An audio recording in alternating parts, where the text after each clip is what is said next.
I don't know if you've heard, Spencer, but you've experienced Pittsburgh's startup ecosystem, and as you know, it's pretty robust. And for a number of years, a lot of our incredible ecosystem partners have worked to bring awareness about our startup ecosystem by hosting a number of different events like the AI Horizons event and Demo Days and Startup Week Pittsburgh and Discovery Day. Discovery Day. And so this year we're trying a new approach of trying to consolidate all of that innovation into 1 week.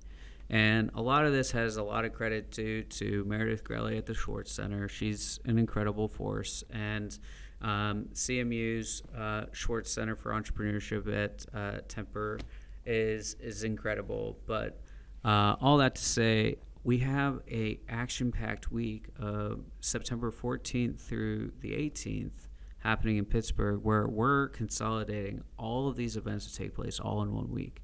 And so from Pittsburgh's standpoint, we're really excited from like a Pittsburgh Regional Alliance standpoint. It was like, now we have a mechanism to say, wait, maybe you would have been a company that would have been interested in coming to AI Horizons, or maybe you would have been a company that would have experienced Pittsburgh better by experiencing Pittsburgh Robotics Discovery Day, or maybe you're a venture capitalist that's interested in investing in robotics or technology evolving or being built in Pittsburgh.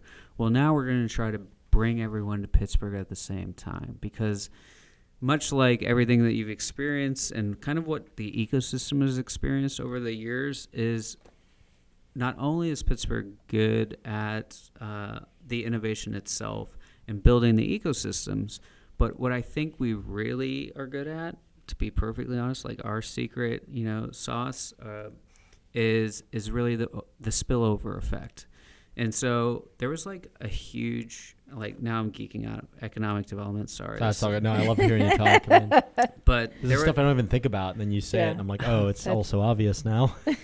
But there was a pretty significant article written about co-working spaces when they were starting to hit their peak, when WeWork was really starting to peak in West Coast markets. But what they were recognizing is, how do you evaluate the economic impact of the spillover effect? The spillover effect is essentially not the economic development activity or the job creation activity or capital expenditure that happens directly with the companies that you're trying to serve.